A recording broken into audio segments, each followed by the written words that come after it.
ఆవిర్భావ సదస్సును విజయవంతం చేద్దాం. విజయవంతం చేద్దాం. బీసీ ఎస్సీ ఎస్టీ ఆవిర్భావ సదస్సును విజయవంతం చేద్దాం. వర్ధిల్లాలి విశారదన్ మహారాజ్ గారి నాయకత్వం. వర్ధిల్లాలి విశారదన్ మహారాజ్ గారి నాయకత్వం. వర్ధిల్లాలి బీసీఎస్సీ ఎస్టీ జేఏసీ. వర్ధిల్లాలి బీసీఎస్సీ ఎస్టీ జేఏసీ. వర్ధిల్లాలి భారత రాజ్యాంగం. వర్ధిల్లాలి భారత రాజ్యాంగం.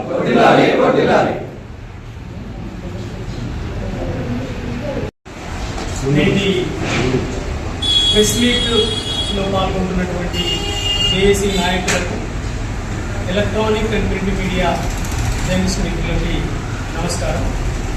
జై భీమ్, జై భారత రాజ్యాంగం. తెలంగాణ గడ్డ మీద ఒక మహాకార్యం తలపెట్టి ఆ కార్యసాధనలో భాగంగా ప్రయాణం జరుగుతున్నటువంటి ఆ నేపథ్యాన్ని ఈ నల్గొండ జిల్లా ప్రజాస్వామ్యవాదులకి, యావత్ నల్గొండ సమాజానికి ఒక మెసేజ్ ఇవ్వడం కోసమే ఈ ప్రెస్ మీట్ పెట్టడం జరిగింది. అందులో భాగంగా తెలంగాణలో సామాజిక న్యాయం మరియు బహుజనుల రాజ్యాధికారం కోసం 75 సంవత్సరాల తర్వాత వెనుకబడిన వర్గాలని ఏకం చేయడానికి BC SC ST JAC joint action committee ఏర్పడ్డది. ఈ ఏర్పడ్డ ఈ జాయింట్ యాక్షన్ కమిటీని నిర్వహిస్తున్నటువంటి గౌరవ పెద్దలు, మేధావి వర్గమైనటువంటి రిటైర్డ్ జస్టిస్ ఈశ్వరయ్య గారు, అదేవిధంగా రిటైర్డ్ కలెక్టర్గా పనిచేసిన చిరంజీవి గారు దీని వెనక మేధో బృందంగా ఉండి అనేక యూనివర్సిటీల ప్రొఫెసర్స్ పాల్గొంటూ అనేక కుల ప్రజా సంఘాల వేదికల విద్యావంతులు పాల్గొంటున్నటువంటి నేపథ్యం. దానికి సుందరయ్య కళాభవన్ హైదరాబాద్లో బాగలింగపల్లిలో నిర్వహించిన ఒక భారీ సదస్సు ద్వారా ఏర్పాటు చేసుకొని ఏప్రిల్ 14 ఆదిలాబాద్ తెలంగాణ వ్యాప్తంగా 3.5 సంవత్సరాల ఈ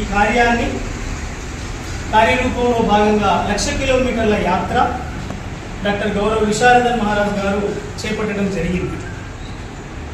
ఈ యొక్క ముఖ్య కార్యాచరణని ఏ ప్రజలకు అర్థం చేయించాలి, ఏ ప్రజలు దీన్ని సొంతం చేసుకోవాలి.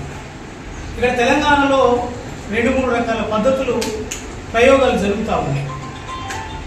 గాయపడ్డ చరిత్ర ఏంటంటే, గాయపడ్డ వాళ్ళంతా బాధితులుగా ఉండి గాయపడిన వాళ్ళంతా కలిసి గాయపెట్టిన పక్షాన్ని బతకడం నేర్చుకుంది తెలంగాణ గడ్డ.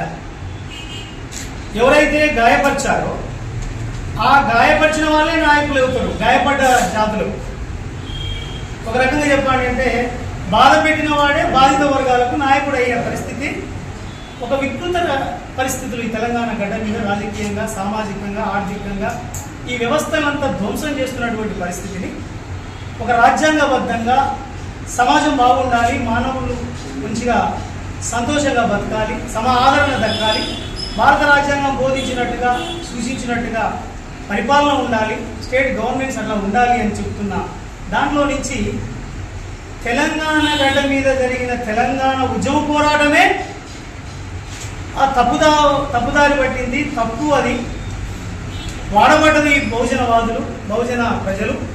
కానీ అధికారంలోకి వచ్చింది ఆ పిడికెడు మందు లేని ఆ సామాజిక వర్గం చేతిలోనే ఉన్నది అని ప్రపంచానికి చాటి చెప్పడానికి బయలుదేరిన వేదికే బీసీ ఎస్సీ ఎస్టీ జేఏసీ.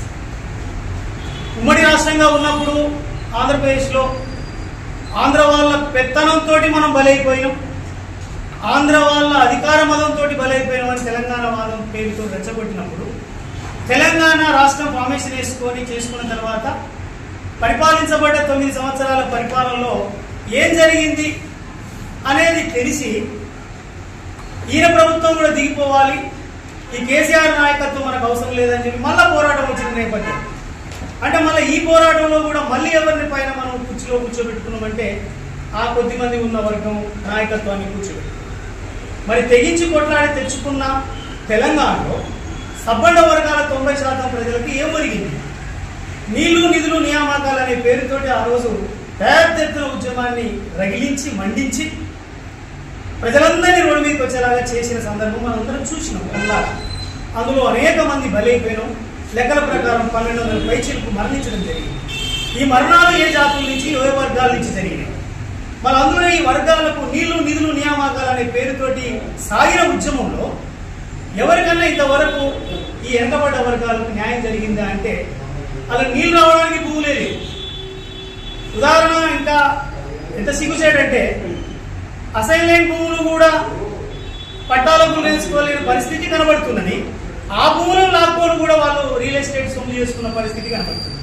అంటే ఏ పేద వర్గాల కోసం అయితే తెలంగాణ రావాలి, బొంబాయి బొగ్గుబాయి దుబాయ్ అనే పేర్లతోటి మనం చనిపోతున్నాం మరణిస్తున్నాం రెచ్చగొట్టి తెలంగాణలో పేద ఉద్యమాన్ని చేసినప్పుడు ఇప్పుడు బొంబాయి ప్రయాణాలు వలసలు ఏమైనా ఆగినాయా, బొగ్గుబాయి మారిందా అన్నప్పుడు మేధో వర్గము ఇక్కడ కొద్ది మంది కూడా కలుపుకొని రాజ్య సంపదనంతా దోచుకోవడానికి జరుగుతున్నటువంటి కుట్రల్ని బట్టబయలు చేయడానికే తెలంగాణ వ్యాప్తంగా 3.5 సంవత్సరాలు ఏప్రిల్ 14 నుంచి 2028 సంవత్సరం వరకు 3.5 పైచిలకు సంవత్సరాలు బీసీ ఎస్సీ ఎస్టీ జేఏసీ ఆధ్వర్యంలో 1,00,000 కిలోమీటర్ల రథయాత్ర. ఇందులో సామాజిక న్యాయం, ఏ సమాజానికి సామాజిక న్యాయం జరగాలి. సామాజిక న్యాయం అంటే రాజ్యాంగబద్ధంగా సూచిస్తున్నటువంటి ఆ గవర్నెన్స్ లో భాగంగా వీళ్ళకి సమన్యాయం జరగాలి. ఒక విద్యా వ్యవస్థ బాగు చేసుకోవాలి. రేవంత్ రెడ్డి గారికి సందర్భంగా మేము సూచన చేస్తున్నాం, మా నాయకులు సూచన చేసి మీరు మౌలిక సదుపాయాలను కల్పించకుండా, మౌలిక మార్పుకు మీరు పునాది వేయకుండా మళ్ళీ ఒక స్టేట్మెంట్ ఏమి ఇచ్చారంటే గవర్నమెంట్లో నిధులు లేవు అని పేరు ఇచ్చారు. దానివల్ల సపన్న వర్గాలను ఒక రకంగా భయభ్రాంతులకు గురి చేసినట్టే. మీరు అవసరమైతే ఈ రాష్ట్రం పేద రాష్ట్రంగా మారడానికి కారణాలు ఏంటి, దోసుకునేది ఎవరు, దాని మీద ఎంక్వైరీ చేసే అంతా వనరులు మళ్ళీ రిటర్న్ తీసుకొచ్చి పేద వర్గాల అభ్యున్నతి కోసమే కాంగ్రెస్ పాలన, కాంగ్రెస్ పాలన, పేదల పాలన అని చెప్పుకుంటూ వచ్చారు. వాళ్ళని గద్దె దించడానికి అనేక మోసం మాటలు అందామా, 420 హామీలు అందామా, అందులో 6 గ్యారెంటీలు అందామా, ఏదో అందాం. ఇది అమాయకులకు జరుగుతుంది. నష్ట అమాయకుల తరఫున జరుగుతున్న దాన్ని మాట్లాడడానికి తెలంగాణ వ్యాప్తంగా ఉన్న విద్యావంతులు ఒక్కరు ముందుకు రావట్లేదు. విద్యా వ్యవస్థ పాడైపోతున్నప్పుడు గ్రామీణ ప్రాంతము, గ్రామాలు పట్టుకోమలు ఎట్లయితే అండి. ఒక రకంగా మనం మాట్లాడదాము, సమాజాన్ని మేల్కొల్పాలి కాబట్టి గ్రామాలు ఈరోజు పట్టుకోమలుగా లేవు. గ్రామాలు మొత్తం మన మద్యంలో ముంచబడతా ఉన్నాయి. ఇంకా ఘోరంగా చెప్పాలంటే గ్రామీణ ప్రాంత యువత చెడిపోవడానికి ఏదైతే వద్దో అది కూడా ఇక్కడ దాకా వస్తుంది. అది భూతంలాగా పెరిగి పెద్ద అవుతా ఉన్నది రోజు. కాబట్టి దీన్ని ఎవరు నిలువరించాలి? కాబట్టి జిల్లాల యంత్రాంగం, అధికార యంత్రాంగం, కలెక్టర్ నుంచి మొదలుకుంటే కింది దాకా సూపర్విజన్ లేకుండా ఈరోజు మత్తుకు బానిసలవుతున్న యువతని తెలంగాణలో పెంచుకుంటూ పోదామా? కాబట్టి వీళ్ళ హక్కులేంటి, మానవ హక్కులేంటి, మానవుల రక్షణ ఏంటి, ఇవన్నీ మాట్లాడుకునే పరిస్థితి సబ్బండ వర్గాల నుంచి ఒక మహా ఉద్యమం పుట్టాలి. దీన్ని ఎదిగించాలనే క్రమంలోనే బీసీ ఎస్సీ ఎస్టీ జేఏసీ పనిచేస్తూ ఉన్నది. భూమి పంపిణీ జరగాలి. భూపేదలుగా ఉన్నప్పుడు వాళ్ళకు భూమి రూపం కలగాలి. వాళ్ళకు వ్యవసాయ ఆధారిత భూమిగా మార్చాలి. ఇళ్ళని సక్రమంగా నిరుపేదలు గుర్తించి ఇవ్వగలగాలి. అందులో కూడా లోపాలు ఉన్నాయని బయట మొత్తుకుంటున్నారు. ఒక్కొక్క టీవీలో చూస్తుంటే కార్యకర్తలకి ఇల్లు ఇస్తున్నారనే పేరు నిరుపేదలు పక్కన పెడుతున్నారని తెలుస్తున్నది.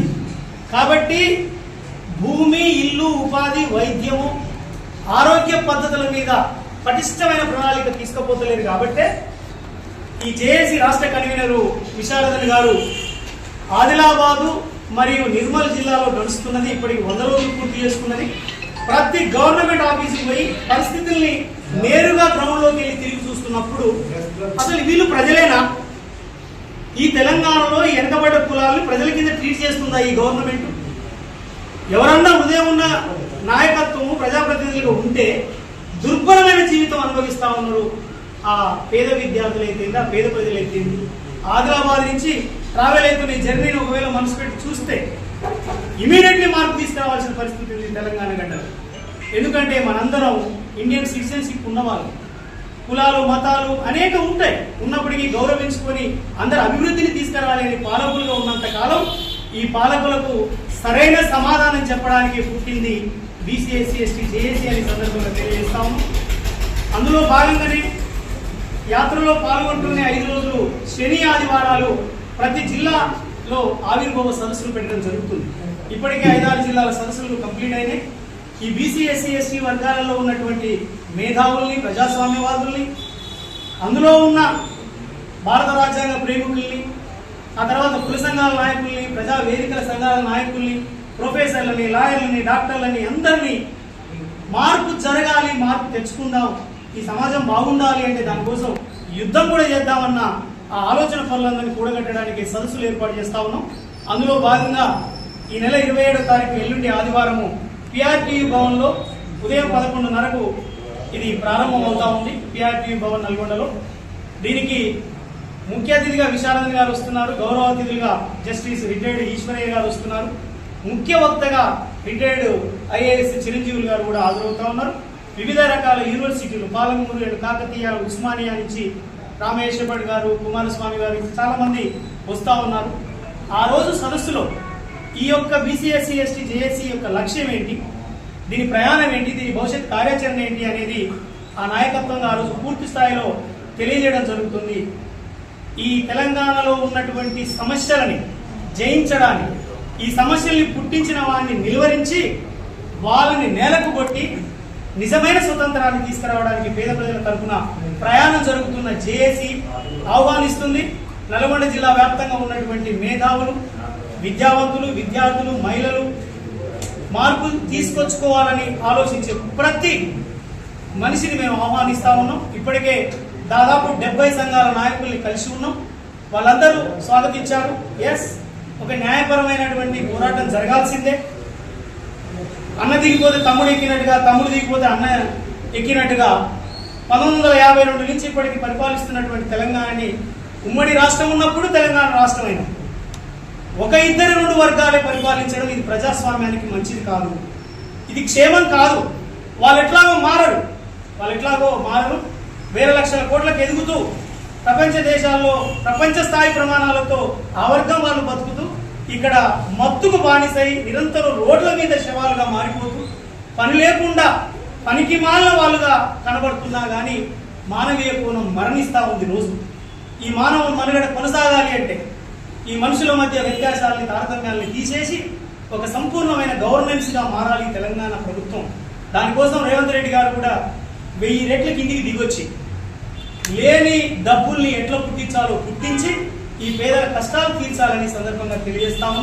ఒకవేళ మీరు తీర్చకపోతే ఈ సబ్బండ వర్గాల 90% ప్రజలు ఏకం చేసుకొని మేము కడుపు ఆయగట్టుకోనైనా తెలంగాణని బాగు చేసుకోవడానికి జేఏసీ తరఫున మహాయుద్ధాన్ని కూడా చేయబోతున్నామని ఈ సందర్భంగా తెలియజేస్తాము. అధికారులు హాస్పిటల్కి పోతే సక్రమంగా ఉండరు, ఇన్ఫ్రాస్ట్రక్చర్ లేదు, ఏ సదుపాయాలు లేకుండా జీవోత్సవంలాగా మరణిస్తున్నటువంటి ఈ వర్గాల పట్ల మీకు ఎందుకు ఇంత వివక్ష లేని సమాజాన్ని చూద్దామంటారు. ప్రజలందరూ ఒకటే, తెలంగాణ వాదం అని అంటారు. ఈ తెలంగాణ వాదంలో ఈ తెలంగాణ జిల్లా, ఈ తెలంగాణ రాష్ట్రంలో జిల్లాల వారీగా ఈ పేదల మీద ఎందుకు ఈ వివక్ష, సామాజిక వివక్ష నేటికి ఎందుకు వస్తుంది? ఉదాహరణకు చెప్పుకుంటే అనేక చావులు జరిగినాయి. ఇప్పటికీ సుమారు 200 పైచీలకు విద్యార్థుల మరణాలు. ఈ మరణాలకు కారణం ఎవరు? అక్కడ ఉన్నటువంటి వ్యవస్థ ఎందుకు పట్టించుకోలేదు? ఆ వ్యవస్థ ఎందుకు చూడదు? కలెక్టరేట్ ఎందుకు ఎందుకు సర్వేలు చేసుకోరు? పర్టికులర్ కన్సర్న్ డిపార్ట్మెంట్ అధికారులు ఎందుకు పోరు?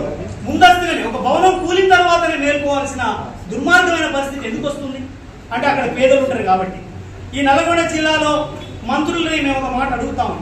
అయ్యా, మీ మంత్రివర్గం కావచ్చు, మీ ఎమ్మెల్యే గణం కావచ్చు, మీ అధికార పక్షంలో ఉన్న, ప్రతిపక్షంలో ఉన్న, గతంలో పరిపాలించిన వాళ్ళ పిల్లలందరూ ఎక్కడ చదువుతున్నారు సార్? ఆదర్శంగా ఉండాలంటే ఈ నల్లగొండలో ఉన్నటువంటి గవర్నమెంట్ స్కూళ్ళలో మీ పిల్లలు చదవాలి. చదివినప్పుడు ఒక మంత్రి పిల్లగాడు, ఒక మంత్రి అబ్బాయి, అమ్మాయి లేదా ఎమ్మెల్యే, ఎక్స్-ఎమ్మెల్యే వాళ్ళ పిల్లలు ఇలా చదువుతున్నారని అందరూ ఆ స్కూల్లో చదవడానికి ఒక అవకాశం వస్తుంది. ఇది పక్క రాష్ట్రాలలో అక్కడక్కడ చేస్తా ఉన్నారు ఈ ప్రయోగం. మరి మీరు ప్రజలందరినీ ఒక కన్నబిడ్డల్లాగా ప్రేమించే దృష్టికోణమే మీకుంటే ఓ విద్యా వ్యవస్థని సమూలంగా మార్పు తీసుకురావాలి. హాస్పిటల్కి పోతే మరణాలే తప్ప తిరిగి ప్రాణంతో వచ్చే అవకాశం లేదు. ఈ కార్పొరేట్ దోపిడీ హాస్పిటల్స్ మీరు ఎందుకు నిలవరిస్తలేదు? కాబట్టి ఏ వర్గాల పైసలు టాక్సీ రూపంలో మీకు చెందుతున్నాయో ఆ వర్గాలను నిర్లక్ష్యం చేస్తున్నారు. కాబట్టి ఈ వర్గాలను ఏకం చేయడానికి బీసీఎస్సీ ఎస్టీ జేఏసీ ఒక మహత్తరమైన కార్యాన్ని, ఒక సామాజిక కోణాన్ని, ఒక బాగు చేసుకునే బాధ్యతని భారత రాజ్యాంగం ఇచ్చిన ప్రొవిజన్స్ ప్రకారమే ఈ దేశం పరిపాలించబడాలి, రాష్ట్రాలు పరిపాలించబడాలనే ఒక బలమైన నినాదంతో ఈ సబ్బండ వర్గాలను ఏకం చేసుకుంటూ మాతో కలిసి వచ్చే అగ్రకుల ప్రజాస్వామ్యవాదులు కూడా కలుపుకుంటూ ఒక మహా కార్యాచరణకి ఈ గడ్డ నిలయమయ్యింది. అందులో భాగంగా నల్గొండ జిల్లాలో ఈ సదస్సుకి తెరలేపాం. ఈ సదస్సుని విజయవంతం చేసే క్రమంలో అందరూ కలిసి రావాలి. మరీ ముఖ్యంగా ఈ పేదోడు ప్రయత్నం చేస్తూ మంచి చేయాలి, ప్రజాస్వామ్యాన్ని బతికించాలనే సాహసం చేసే ప్రయత్నాన్ని మీడియా మిత్రులుగా మీరు ఖచ్చితంగా సహకరించాలి. అది టీవీ ఛానళ్ళ ద్వారా కావచ్చు, లేకపోతే ఈ మధ్య యూట్యూబ్ ఛానల్ చాలా వెలిశాయి, వాటి ద్వారా కావచ్చు, ఎలక్ట్రానిక్ ప్రింట్ మీడియా ద్వారా కావచ్చు. నిజమైన వార్తని, నిజాన్ని నిర్భయంగా సమాజానికి చూపించే బాధ్యతలో భాగంగా మీరందరూ కూడా మాకు సహకరించాలని ఈ సందర్భంగా తెలియజేస్తూ, మరి ఆ రోజు చాలా సంపూర్ణమైన మెసేజ్, భవిష్యత్తు కార్యాచరణ, భవిష్యత్తులో 3.5 సంవత్సరాలు చేయబోయే ఒక ప్రయాణాన్ని పూర్తిగా జేఏసీ ఆధ్వర్యంలో తెలియజేయడానికి ఒక కార్యక్రమం జరుగుతుంది. కాబట్టి అందులో భాగంగా మీ అందరినీ పిలిచి మీ ద్వారా సమాజానికి ఒక అప్పీల్ చేస్తా ఉన్నాం. గౌరవించుకోబడదాం, అందరం మనుషులమే కాబట్టి, ఒకే దేశ బిడ్డలో ఒకే పౌరసత్వం కలిగిన వాళ్ళం కాబట్టి ప్రతి వ్యక్తి మధ్య స్నేహభావమైన వాతావరణాన్ని తీసుకురావాలి. అనేక సమస్యలతో మేము కింద కూడా పోయి మేము ఆర్గనైజ్ చేస్తూ ఉన్నాం. కాబట్టి భయపెట్టి ప్రజల్ని మభ్యపెట్టి బతికించాలి, మభ్యపెట్టి ఓట్ల కోసమే రాజకీయాలు చేయాలనే ఒక నీచ సంస్కృతికి ఇక నుంచి ఫుల్ స్టాప్ పెట్టి, ఏ గవర్నమెంట్ ఫామ్ అయినా మన ప్రజలే కాబట్టి, మనుషులే కాబట్టి వాళ్ళకి కావాల్సిన సదుపాయాల్ని మీరు అందించాలి అని చెప్పి, అది జరగనప్పుడు అక్కడ వచ్చి మేము ఫైట్ చేస్తాం. ఖచ్చితంగా జేఏసీగా ప్రతి చోట వచ్చి మేము బలమైన వాయిస్ కొట్లాటకైనా దిగి మీ మెడలు వంచి అక్కడ పనిచేయించడానికి కూడా మేము సిద్ధపడుతున్నాం. తెలంగాణ వ్యాప్తంగా బలపడుతున్న ఈ వేదికని జిల్లా వ్యాప్తంగా విస్తరించడానికి మేము కార్యాచరణ తీసుకున్నాం. దీని తర్వాత నియోజకవర్గ స్థాయిలో జేఏసీ సదస్సులు జరుగుతాయి, 33 మండలాలలో జేఏసీ సదస్సులు జరుగుతాయి, దాదాపు 500 పైచిలుకున్న గ్రామాలలో జేఏసీ సదస్సులు జరగబోతున్నాయి. కాబట్టి ఈ కార్యాచరణని ఆ రోజు సంపూర్ణంగా వివరిస్తాము. మా నాయకుల మధ్యలో గౌరవ విశారదన్ గారు, చిరంజీవి గారు, ఈశ్వరయ్య గారు, మరో ప్రొఫెసర్స్ రాబోతున్నారు. ఆ విషయాన్ని చెప్పడానికి ప్రెస్ మీట్ ద్వారా ఈ రోజు నల్గొండ ప్రజానికాన్ని తెలియజేయడానికి మిమ్మల్ని ఆహ్వానించాం సార్. మాకందరూ సహకరించాల్సిందిగా, ఈ జేఏసీ బలోపేతానికి మీరందరూ పరోక్షంగా ప్రత్యక్షంగా సహకారం అందిస్తారని చెప్పి ఆశిస్తూ అందరికీ పేరు పేరున నమస్కారం. జై భీమ్.